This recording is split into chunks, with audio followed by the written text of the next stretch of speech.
Assalamualaikum warahmatullahi wabarakatuh. Innal hamdalillah nahmaduhu wa nasta'inuhu wa nastaghfiruh wa na'udzu billahi min shururi anfusina wa min sayyiati a'malina. Man yahdihillahu fala mudilla lahu wa man yudlil fala hadiya lahu. وأشهد أن لا إله إلا الله وحده لا شريك له وأشهد أن محمدا عبده ورسوله صلى الله عليه وعلى آله وأصحابه ومن تبعهم بإحسان إلى يوم الدين وسلم تسليما كثيرا.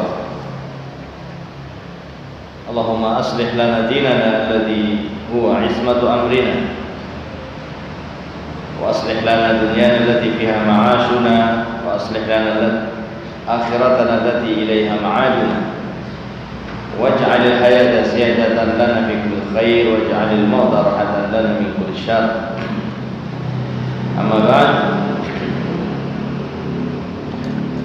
Ma'asyiral muslimat rahimakumullah, ibu-ibu yang dirahmati Allah Subhanahu wa taala, kita membuka kajian kita setelah mengucapkan basmalah. Kita memuji Allah Subhanahu wa taala atas kebaikan-kebaikan yang tidak terhingga, yang terus Allah limpahkan kepada hamba-hambanya, dan pada siang hari ini kita mendapatkan kebaikan yang besar dari Allah Subhanahu wa taala,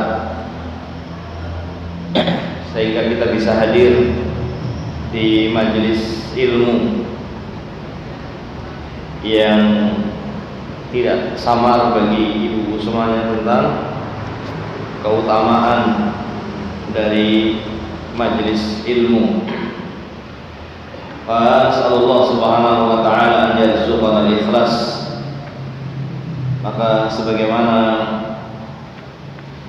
kita telah dimudahkan untuk bisa hadir di majelis ilmu, kita juga memohon kepada Allah Subhanahu wa taala agar kita dimudahkan untuk bisa ikhlas, untuk bisa kita meluruskan niat dalam hadirnya kita di majelis ini untuk semata-mata mencari ridhonya Allah Subhanahu wa taala, karena ini adalah ibadah sebagaimana ibadah-ibadah yang lainnya. Kita menginginkan agar ibadah yang kita lakukan menjadi ibadah yang diterima oleh Allah Subhanahu wa taala. Oleh karena itu kita hendaknya terus meluruskan niat-niat kita dalam beribadah, agar yang kita inginkan tidak lain adalah balasan dari Allah, balasan di akhirat. Yang kita inginkan adalah agar kita bisa mengikuti jalannya Rasulullah Sallallahu Alaihi Wasallam, karena itulah jalan yang menuju kepada keridhaan Allah. Karena tidak cukup bagi kita hanya memperbanyak ibadah, tidak cukup. Memperbanyak ibadah saja tidak cukup, atau banyak-banyakan ibadah saja tidak cukup. Tapi kita harus tepat dalam beribadah, terpenuhi syarat ibadah kita berupa ikhlas dan berupa mengikuti Rasulullah Sallallahu Alaihi Wasallam, sehingga menjadi ibadah yang diterima oleh Allah Subhanahu wa taala. Dan kita memohon kepada Allah, mudah-mudahan ilmu yang sampai kepada kita Allah jadikan sebagai ilmu yang bermanfaat, dan mudah-mudahan majelis kita menjadi majelis yang diberkahi oleh Allah Subhanahu wa taala. Amin. Ibu-ibu yang rahmat Allah Subhanahu wa taala, kita masih melengkapi pembahasan kita sebelumnya pada pelajaran yang ke-9 ya, di mana pada pelajaran yang ke-9 yaitu bayan at-tasyahhud, penjelasan tentang tasyahhud. Di situ ada pembahasan juga tentang berselawat kepada Nabi setelah tasyahhud ya, dan kemudian berdoa. Nah, ini untuk tasyahhud akhir. Ada untuk tasyahhud awal maka tidak harus berselawat ya. Tapi kalau mau berselawat setelah tasyahhud awal maka itu lebih bagus. Para ulama menghukumnya sebagai sunnah. Ini setelah kita mengucapkan at-tahiyyatu lillah wassalawatu wathayyibat, assalamu alayka ayyuhan nabiyyu wa rahmatullahi wa barakatuh, assalamu alayna wa ala ibadillahis salihin, asyhadu an la ilaha illallah wa asyhadu anna muhammadan abduhu wa rasuluh. Kemudian apa? Dikatakan dalam kitab ini summa yusalli ala nabi, kemudian berselawat kepada Nabi. Dan ini juga harus untuk tasyahud akhir, untuk sholat yang 2 rakaat misalnya, maka hanya ada 1 tasyahud, itu tasyahud akhir, maka harus berselawat kepada Nabi sallallahu alaihi wasallam ya, yusalli ala nabi wa yubarik alaihi, dan mendoakan barokah, sehingga bukan hanya Allahumma sholli ala Muhammad tapi juga Allahumma barik ala Muhammad ya. Meskipun sekedar Allahumma sholli ala Muhammad itu sudah dikatakan sah oleh para ulama karena sudah berselawat, tetapi yang lengkap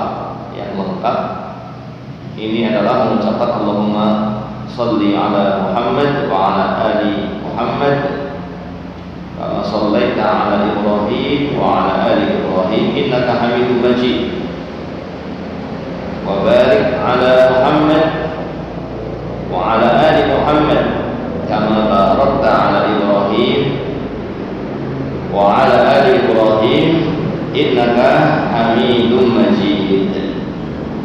Ini harus dibaca pada tasyahud akhir. Kemudian summa yasta'id billah, kemudian berlindung kepada Allah.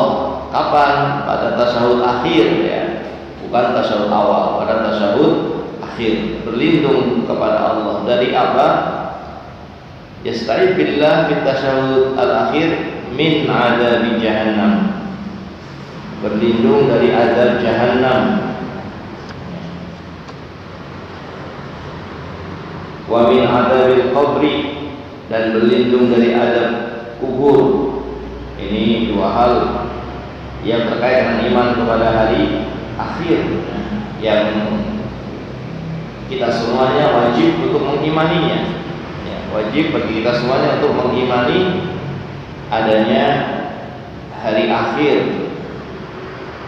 Dan cara kita mengimani hari akhir adalah dengan mengimani adanya azab kubur, mengimani adanya azab kubur, mengimani juga adanya nikmat kubur. Dalilnya apa adanya azab kubur? Yang disebutkan dalam ucapan Syekh Abdul Aziz bin Baz, kemudian berlindung dari azab kubur dan juga dari azab neraka Jahannam. Ini disebutkan dalam hadis muttafaqun alaih yang disepakati oleh Imam Bukhari dan oleh Imam Muslim, bahwasanya Nabi SAW bersabda, "Idza tasyahhada ahadukum," jika salah seorang di antara kalian atau siapapun di antara kalian telah tasyahhud dan telah berselawat, falyasta'id billah, maka hendaknya berlindung kepada Allah. Hendaknya berlindung kepada Allah min arba'in, dari 4 perkara. Ini yang mengatakan Nabi, ya. Yang mengatakan adalah Nabi kita Muhammad sallallahu alaihi wasallam. Yaitu apa? Jika kalian sudah tasyahud, ya, maka berlindunglah kepada Allah Subhanahu wa taala dari 4 perkara,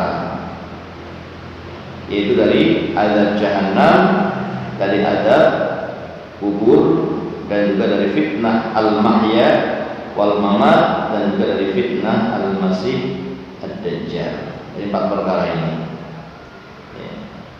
Dan yang 2 tadi kita katakan ini adalah bagian dari iman kepada hari akhir, bahwasanya ada azab kubur, ada nikmat kubur, bahwasanya ada neraka, jahanam, ada surga, bahwasanya manusia nanti dibangkitkan, ya, dari alam kuburnya. Ini semuanya bagian dari iman kepada hari akhir. Bagaimana kita berlindungnya? Diajarkan oleh Nabi sallallahu alaihi wasallam dengan mengucapkan Allahumma inni a'udzubika min adzabi jahannam. Inni a'udzubika, ya Allah, aku berlindung kepadamu, min adzabi jahannam, dari azab jahannam. Jahannam itu nama dari nama-nama apa? Nama-nama neraka. Nama neraka itu namanya banyak, gitu.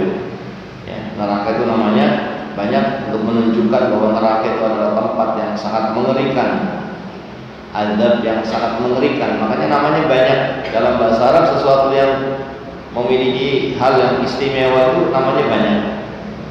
Ada namanya jahannam, ada namanya saqor, ada namanya sa'ir, ada namanya hawiyah, ada beberapa nama dari nama-nama neraka.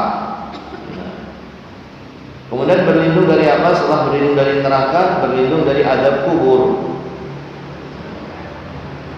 Jadi manusia setelah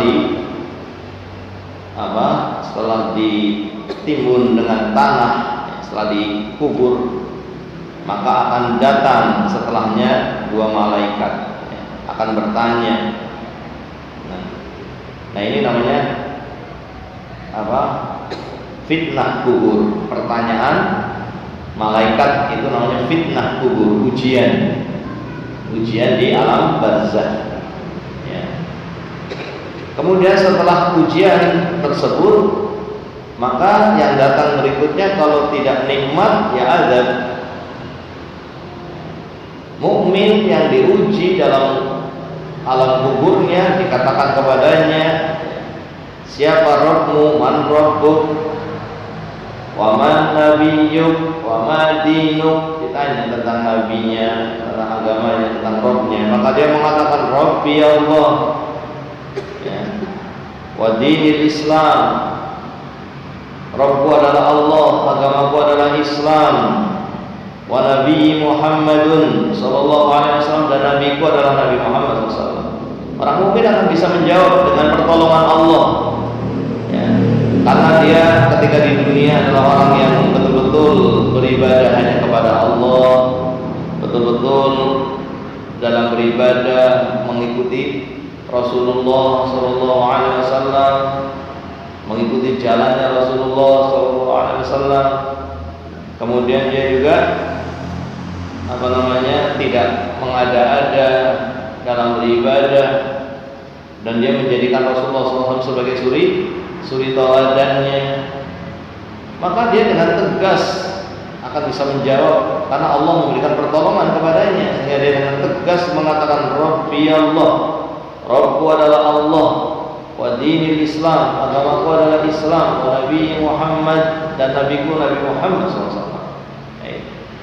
Ini bukan jawaban pakai hafalan ya ibu ya, tapi ini jawaban dengan keimanan. Tinggal bagaimana sekarang kita dalam keimanannya kepada Allah, keimanannya kepada Nabi Muhammad SAW, bagaimana kita menjalankan Islam, maka nanti disitulah di akhirat itu akan kita diberi pertolongan oleh Allah Subhanahu wa Ta'ala. Maka yang bisa menjawab, yang mendapatkan nikmat kubur. Bagaimana nikmat kubur itu?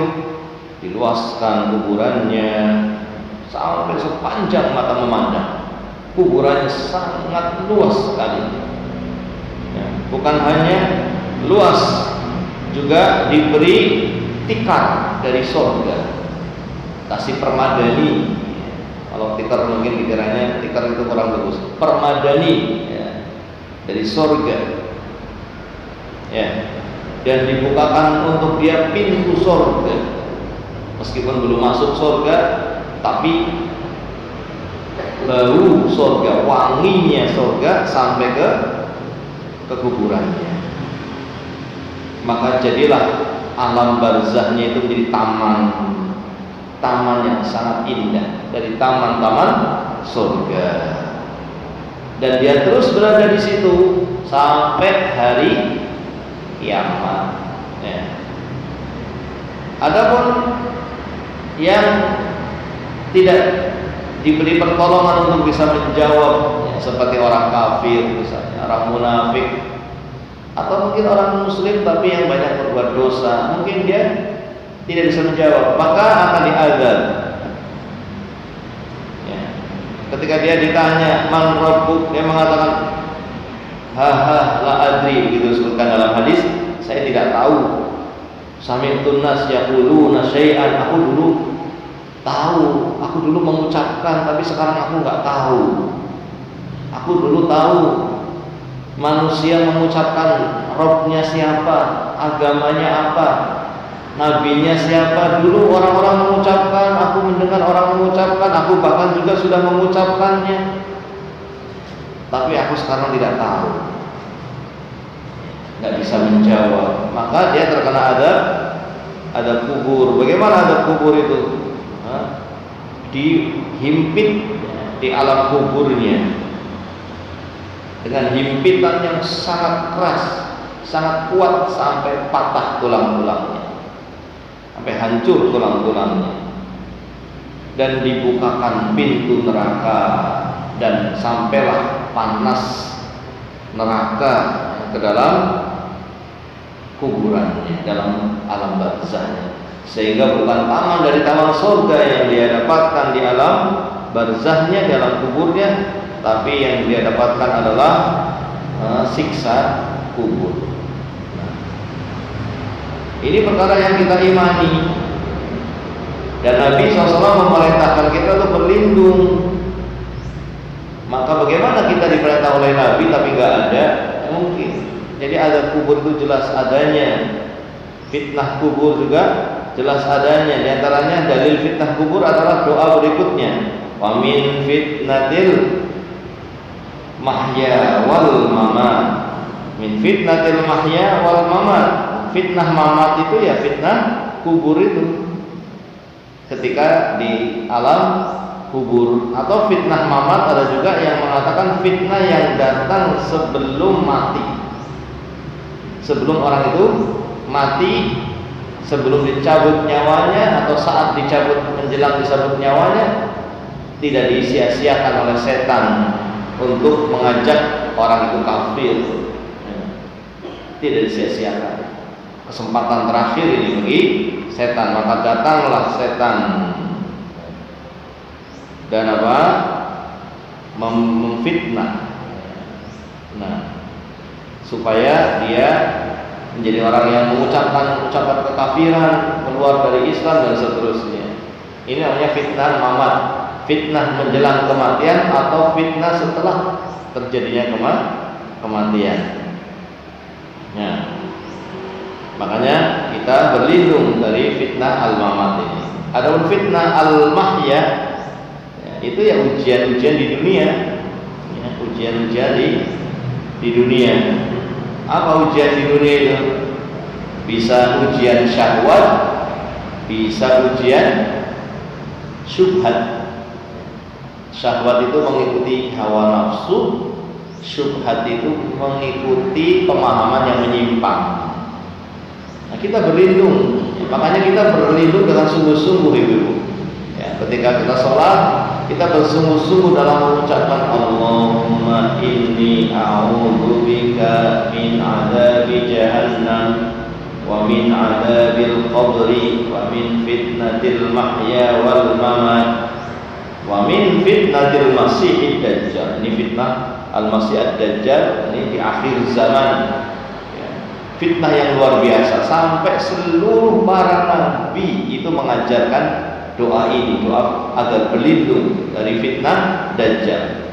Mengingatkan, seluruh para nabi mengingatkan umatnya akan adanya fitnah dajjal. Ya, karena ini fitnah yang sangat besar. Dajjal itu makhluk, ya, makhluk yang diutus di akhir zaman, yang memiliki, yang diberi oleh Allah kemampuan yang itu di luar kemampuan manusia. Ya, dia bisa menurunkan hujan. Ya. Dia bisa memerintahkan hujan untuk turun. Dia bisa memerintahkan bumi untuk menumbuhkan tanaman, untuk mengeluarkan apa yang ada di dalamnya. Dia bisa menghidupkan orang yang mati. Ada orang yang dibelah, dalam sebuah riwayat dibelah badannya. Kemudian setelah itu dikembalikan lagi dan kemudian ditanya, maukah kamu beriman kepadaku? Orang itu tetap tidak mau beriman dan dia mengatakan kamu dajjal. Kemudian dipotong lagi, kemudian dihidupkan lagi dan disuruh untuk beriman, tapi dia tidak mau. Sampai yang kesekian kali, sampai ketiga kali, tetap dia tidak mau. Nah, ini orang yang diberi keselamatan oleh Allah sehingga tidak terfitnah. Tapi bagaimana tidak terfitnah ini ya? Dengan fitnah yang luar biasa, bisa membunuh orang, membelah orang jadi dua, terus bisa menghidupkan lagi. Ini kan fitnah yang sangat besar, yang orang-orang yang tidak punya iman menganggapnya, oh ini makhluk luar biasa ini. Bahkan ada yang menganggapnya sebagai Tuhan. Ya. Nah, ini salah satu tanda akan datangnya hari kiamat. Setelah itu Allah turunkan Nabi Isa. Nabi Isa alaihissalam akan diturunkan setelah datangnya Dajjal. Dan kemudian Nabi Isa ini akan membunuh Dajjal tadi di satu tempat di negeri Palestina. Ya. Sehingga dengan dibunuhnya Dajjal, istirahatlah kaum muslimin dari fitnah yang sangat besar ini. Ya. Nah, yang banyak yang mengikuti orang-orang munafik. Karena Dajjal ini mendatangi semua tempat di muka bumi, didatangi oleh Dajjal. Yang tidak didatangi cuma dua tempat, yaitu Mekah dan Madinah. Dia tidak bisa masuk. Nah. Ya. Ya, ini 4 hal yang kita diperintahkan untuk berlindung. Kemudian dibimbing oleh Allah Subhanahu wa taala, dikatakan dalam kitab ini summa yatakhayyaru minad du'a'i ma syaa. Kemudian ya, dianjurkan untuk memilih doa apa saja yang dikehendaki. Jadi setelah tasyahud, setelah berselawat pada tasyahud akhir, kemudian berlindung dari 4 perkara, kemudian apa? Dianjurkan untuk berdoa dengan doa apa saja yang dikehendaki untuk kebaikan dunia dan akhirat. La siyama wa la siyama al-ma'thur min dzalik. Namun akan lebih bagus lagi kalau doanya itu doa yang datang dari Nabi Sallallahu Alaihi Wasallam. Itu yang lebih bagus lagi. Doanya yang datang dari Nabi Sallallahu Alaihi Wasallam. daripada doa yang itu datangnya dari diri sendiri.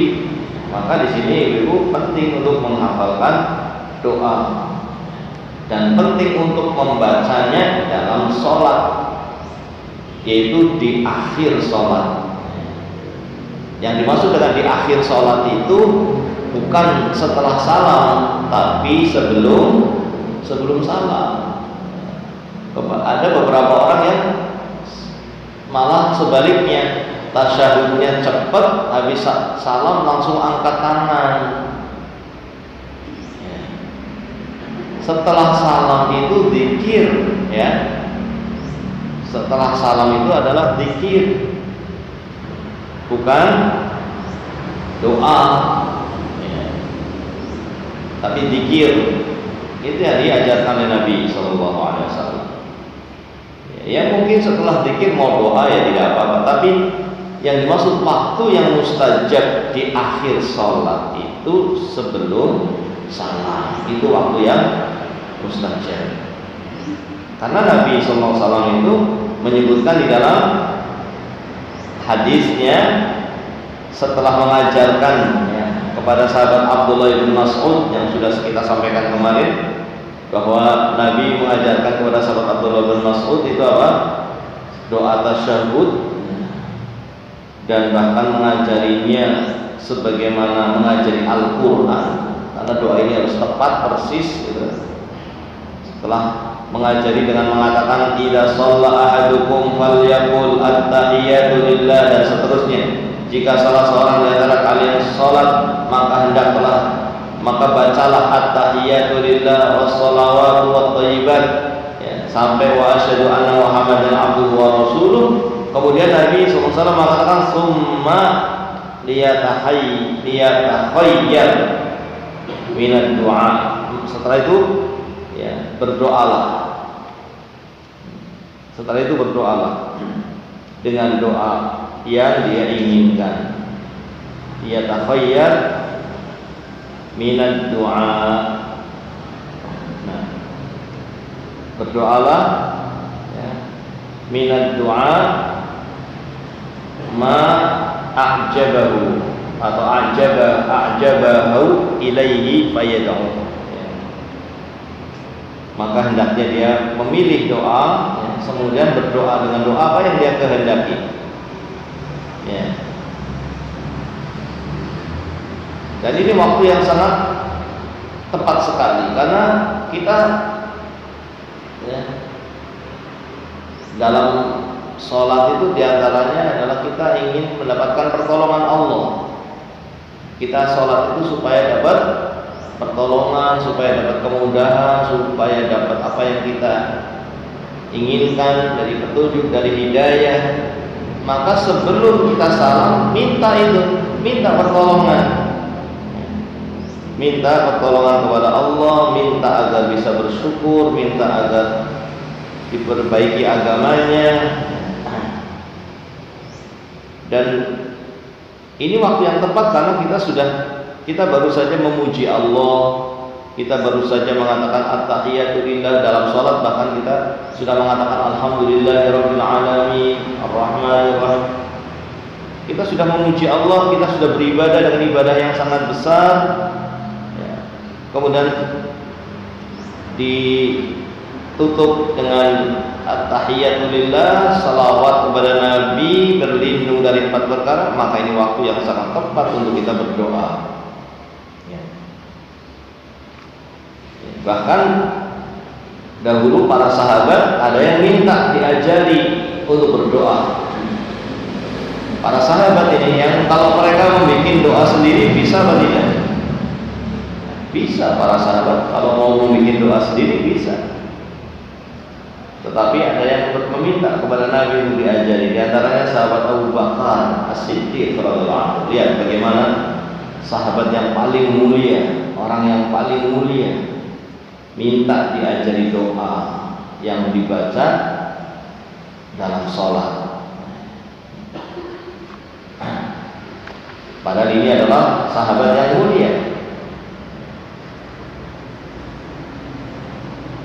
tapi meminta kepada Nabi pengen agar dapat doa yang diajarkan oleh Rasulullah SAW, lalu bagaimana kita tidak ingin untuk berdoa dengan doa yang diajarkan oleh Rasulullah SAW?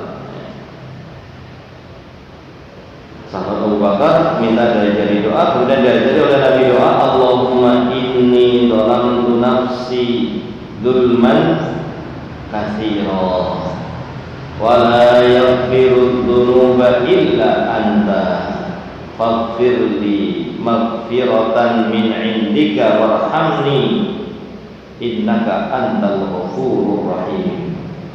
Ini hadisnya juga disepakati oleh Imam Bukhari dan oleh Imam Muslim. Kalau hadis sudah disepakati Imam Bukhari Muslim, jangan ditanya sahih apa tidak, karena yang salah yang bertanya. Kalau sudah Bukhari Muslim pasti sahih.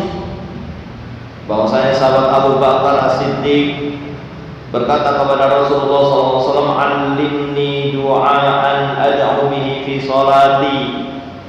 Ya Rasulullah, ajarilah aku doa yang aku baca di dalam salatku.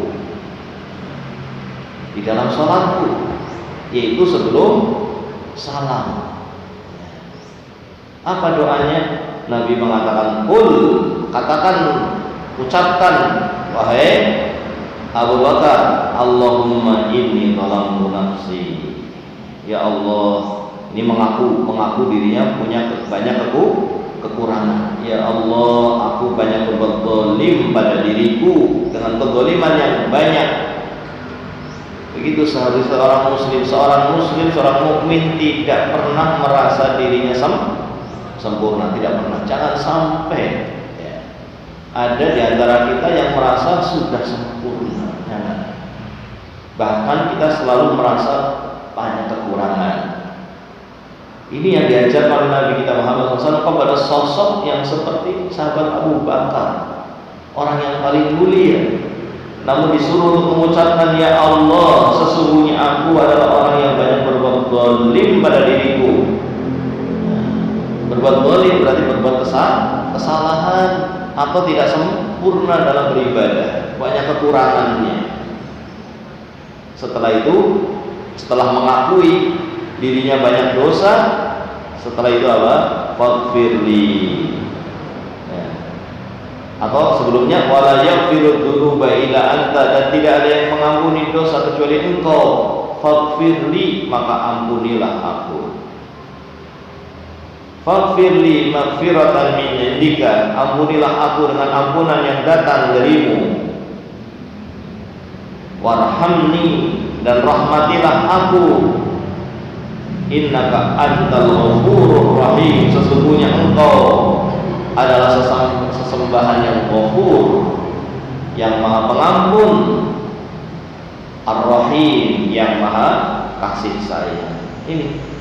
Ini doa yang sangat penting, Ibu. Harusnya Ibu insya Allah sudah hafal semuanya ya. Ini tapi tinggal memintanya sungguh-sungguh. Jangan terburu-buru salam. Ada yang terburu-buru salam, doanya nanti setelah salam angkat tangan. Ya bukan itu yang lebih tepat, itu sebelum salam. Karena Nabi SAW setelah mengajarkan tasyahud, kemudian Nabi mengatakan kemudian berdoalah. Kemudian berdoalah dengan doa yang kalian inginkan. Jadi doanya sebelum salam. Ini waktu yang mustajab. Maka dikatakan dalam kitab ini, wa min dzalik, di antara doa yang dianjurkan disebut dalam kitabnya ini, kitab yang kita pelajari, Allahumma a'inni ala dzikrika wa syukrika wa husni ibadatik. Kemudian Allahumma inni dhalamtu nafsi dzulman katsira wa la yaghfiru dzunuba illa anta faghfir li maghfiratan min indika warhamni innaka antal ghafurur rahim. Ini yang tadi kita sudah sampaikan, doa yang diajarkan oleh Rasulullah SAW kepada sahabat Abu Bakar. Adapun doa Allahumma a'inni ala dzikrika wa syukrika wa husni ibadatik, ini juga doa yang diajarkan oleh Rasulullah SAW, tapi bukan kepada sahabat Abu Bakar, tapi kepada sahabat Mu'adz ibn Jabal. Ya. Beliau mengatakan kepada sahabat Mu'adz bin Jabal untuk tidak meninggalkan doa ini, untuk tidak meninggalkan doa ini ketika atau sebelum salam. Dalam sebuah riwayat yang dikeluarkan oleh Imam Ahmad, Imam Abu Dawud dan yang lainnya, dan disahihkan oleh Syekh Nasruddin Al-Albani, bahwa Nabi SAW mengatakan kepada sahabat Mu'adz, "Wallahi inni la uhibbuk, wallahi inni la uhibbuk, sungguh aku mencintaimu wahai Mu'adz. Demi Allah aku mencintaimu wahai Mu'adz. Aku wasiatkan kepadamu ya Mu'adz, usika ya Mu'adz, la tad'an fi duburi kulli salat." Jangan kamu tinggalkan pada akhir salat. Jangan kamu tinggalkan pada akhir salat. Di ujung salat, ada yang mengatakan ini ujung salat itu sebelum salam, ada yang mengatakan setelah, tapi yang lebih benar adalah yang sebelum salam. Jangan kamu tinggalkan. Untuk kamu ucapkan apa? Taqul Allahumma a'inni ala dzikrika wa syukrika wa husni ibadatika. Ya Allah, tolonglah aku untuk senantiasa ingat kepadamu, dan menjadi orang yang selalu ingat kepada Allah Subhanahu wa taala, sehingga dalam keadaan selalu beribadah, dalam selalu berzikir, mengingat Allah, dalam keadaan selalu bersyukrika, bersyukur kepada Allah. Ini kebahagiaan itu bukan ketika kita banyak hartanya, bukan, tapi ketika kita bersyukur atas harta yang Allah berikan. Kebahagiaan itu bukan pada saat kita mendapatkan kesehatan, bukan, tapi bersyukur dengan nikmat sehat. Jadi syukur itu yang membuat kita bahagia. Maka hendaknya kita terus memohon kepada Allah agar bisa menjadi orang yang bersyukur. Wa husni ibadatik, dan memohon kepada Allah agar diberi pertolongan untuk bisa beribadah dengan sebaik-baik ibadah, ya. Dan doa-doa yang lainnya, ya. Apalagi dulu kan sholatnya sendiri di rumah, maka yang banyak itu sebelum salam hafalkan doa-doa dari Nabi. Boleh yang dari Al-Quran, boleh, karena ini bukan baca Quran ya, tapi ini apa? Doa. Boleh dari Quran, boleh dari hadis. Ini waktu yang sangat mustajab, ya, untuk kita berdoa. Adapun setelah salam itu nanti kita lihat hadis-hadisnya bukan doa tapi zikir, ya. Doa-doa apa yang disebutkan dalam hadis, meskipun kalimatnya sama, fi dubur kulli salat. Dubur itu ya akhir, tapi kalau fi dubur kulli salat itu doa, berarti sebelum salam. Tapi kalau fi dubur kulli salat, di akhir salat itu bunyinya zikir, maka maksudnya setelah salam. Kalau bunyinya doa, maka sebelum. Ya, misalnya dalam hadis Nabi SAW mengatakan bahwa ada sahabat yang meriwayatkan anna nabiyya kana yaqul fi duburi kulli salati maktubah. Sesungguhnya Nabi dahulu mengucapkan pada setiap dubur salat fardu. Dubur itu ujung, pada setiap ujung salat fardu mengucapkan apa? La ilaha illallah wahdahu la syarikalah, lahul mulku wa lahul hamdu wa huwa ala kulli syai'in qadir.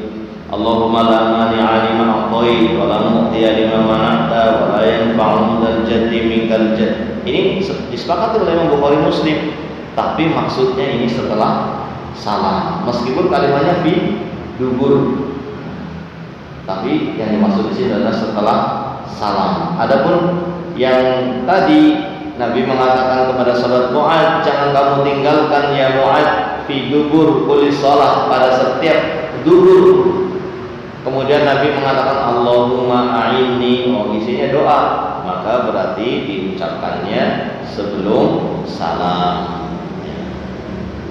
Kalau yang disebut sebelum dubur boleh sholat itu doa, setelah dubur pada dubur boleh sholat yang disebut doa, berarti sebelum salam. Kalau yang disebut di situ adalah zikir, maka setelah salam. Ya. Ini insyaallah yang lebih benar ya, sehingga bukan doanya itu setelah salam. Misalnya dalam riwayat man qara'a ayatal kursi dubura kulli sholatin maktubah. Barang siapa yang membaca ayat kursi pada dubur kulli sholat, pada ujung setiap sholat maktubah yang diwajibkan, lam yamna'hu min dukhulil jannah, maka tidaklah mencegah dia untuk masuk surga, illal maut, kecuali datangnya kematian. Ini dibaca kapan ini? Setelah salam. Padahal kalimatnya fi dubur, di ujung sholat, tapi kok isinya bukan doa, isinya zikir, maka setelah salam. Jadi setelah salam baca ayat kursi dengan sungguh-sungguh, maka tidaklah yang menghalangi dia untuk masuk ke dalam surganya Allah kecuali kematian. Kalau mati masuk surga. Itu ya Ibu ya. Ini kayak waktunya sudah lebih ya. Mohon maaf, ini mungkin sudah melebihi waktu atau tepat ya, sudah pas waktunya. Mudah-mudahan bisa dipahami untuk kita selalu memperbaiki sholat kita dengan berdoa sebelum salam. Ya, ada pertanyaan ya? Afan, jika bermakmum pada imam yang bacaan Al-Fatihahnya belum benar, sebaiknya bagaimana? Ya, yang tidak sah itu kalau Al-Fatihah, kalau bacaannya merubah makna, makna. Tapi kalau tidak merubah makna, maka masih sah. Dan jarang, mungkin tidak ada lah orang baca Al-Fatihah sampai merubah makna. Iyaka jadi iyaki, itu rubah maknanya. Ya. Misalnya ihdina bacanya ahdini, ya, ini rubah maknanya. Tapi ini hampir nggak ada. Jadi kalau terkait dengan masalah Al-Fatihah, yakinlah ya sholatnya sah. Meskipun bacaannya salah, bacaannya betul salah, tapi merubah makna apa tidak, itu yang benar. Kalau sampai merubah makna, yaitu bisa batal. Tapi kalau tidak merubah, maka sholatnya sah. Dan saya boleh katakan tidak ada lah orang yang baca Al-Fatihah kok sampai merubah makna. Tapi kalau salah banyak, apalagi kalau yang menilai orang yang ahlinya, tambah banyak salahnya. Kita sudah jadi ustadz saja kalau baca sama ahlinya mesti banyak salahnya. Karena di situ ada sifat huruf, ada makhraj, bagaimana dibaca, tebal, tipis dan sebagainya. Tapi kan itu yang sempurna. Tapi untuk untuk sampai pada tingkatan merubah makna, ini hampir tidak ada. Bagaimana jika imam sholat kita masih suka ziarah kubur? Orang ziarah kubur itu macam-macam ya. Ada yang bid'ah, ada yang syirik. Tapi kan tidak bisa kita pastikan syirik. Kita nggak tahu yang dia lakukan. Kita tahunya ziarah kubur, ke kuburan mana? Kuburan sana di Demak, di berbagai kuburan didatangi rombongan. Ya, karena di situ masih ada kemungkinan, maka masih sah. Ya. Ini kan pertanyaannya sah apa tidak sah ya? Ya, pertanyaannya sah apa tidak, jawabannya masih sah. Ya.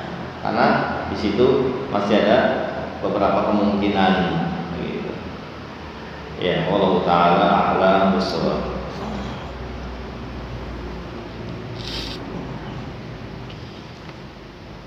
Ada pertanyaan lagi ini. Lupa ketika rakaat pertama sudah tasyahud awal lupa. Kalau memang lupa ya sah, karena ini hukumnya wajib untuk tasyahud awal. Tasyahud awal, membaca tasyahudnya hukumnya wajib, bukan rukun. Jadi kalau lupa sah. Ini bedanya dengan rukun. Rukun nggak boleh, meskipun lupa harus dibaca. Tapi kalau wajib lupa maka sah. Tapi nanti ada sujud sahwi. Kalau tidak baca selawat di tasyahud awal, meskipun sengaja tidak apa-apa. Kalau tidak baca selawat, tapi di tasyahud awal, karena hukumnya sunnah, sengaja ditinggalkan juga tidak apa-apa. Tapi apa sih susahnya berselawat sebentar, Allahumma sholli ala Muhammad misalnya, itu sajalah. Terus bangkit menuju rakaat yang ketiga, atau syukur-syukur yang lengkap, Allahumma sholli ala Muhammad wa ala ali Muhammad dan seterusnya. Jadi di sini pertanyaannya, kalau lupa rakaat pertama sudah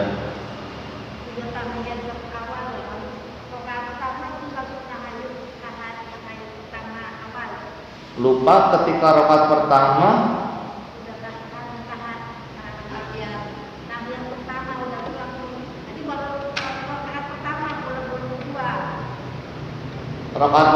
lupa.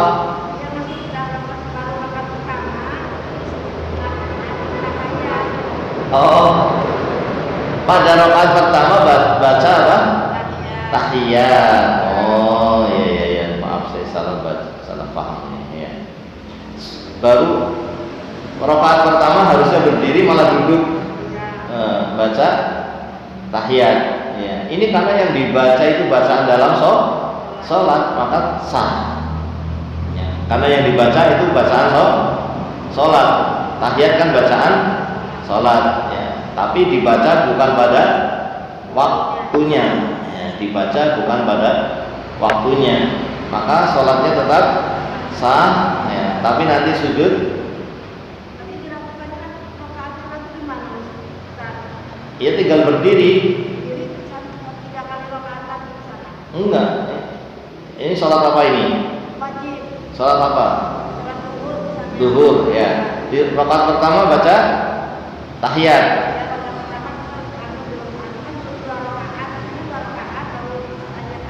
Ya.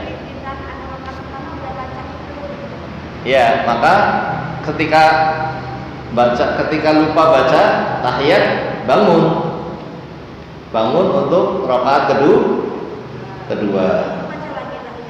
Ya iyalah. Kan harusnya dibaca pada rakaat kedua.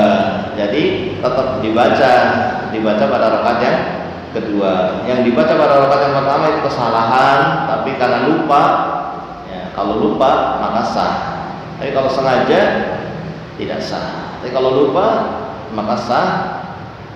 Kemudian setelah rakaat kedua dia tasyahud berdiri, rakaat yang ketiga sebagaimana biasa, kemudian rakaat keempat, kemudian sebelum salam atau setelah salam sujud sahwi. Sujud sahwinya bisa sebelum salam, bisa setelah salam. Kalau sebelum salam ya setelah tasyahud, setelah berdoa, kemudian Allahu Akbar sujud, mengucapkan doa sebagaimana doa sujud dalam sholat sama saja. Kemudian duduk, kemudian sujud lagi, baru salam. Atau salam dulu, sudah selesai dari sholat, salam, kemudian sujud sahwi, salam lagi. Sujud sahwi 2 kali, ya, kemudian salam lagi. Ya, bisa dipahami ya? Wudu untuk akhwat nggih. Wudu untuk akhwat. Ya, membasuh kepala berapa kali? Ya. Yang namanya membasuh ya sekali. Nanti kalau berkali-kali jadinya bukan membasuh, mencuci jadi. Ya. Jadi membasuh itu sekali saja. Laki-laki maupun perempuan. perempuan sama saja, yang dibasuh kepalanya dan membasuhnya sekali, dan itu bukan dengan disiramkan air, tapi cuma tangannya dibasahi air, tangannya dibasahi air terus diusap, itu namanya membasuh. Beda dengan mencuci. Mencuci itu maksudnya wajah dicuci dengan mengambil air kemudian dialirkan, itu namanya mencuci. Tapi kalau membasuh, ambil air, airnya dibuang, sudah basah kedua telapak tangannya, diusapkan, dan itu hanya sekali saja. Laki-laki maupun perempuan hanya sekali. Ya, mudah-mudahan bisa difahami. Wallahu taala a'lam bishawab. Kita cukupkan untuk taklim siang hari ini. Mudah-mudahan Allah mengampuni kesalahan yang terjadi di majelis kita.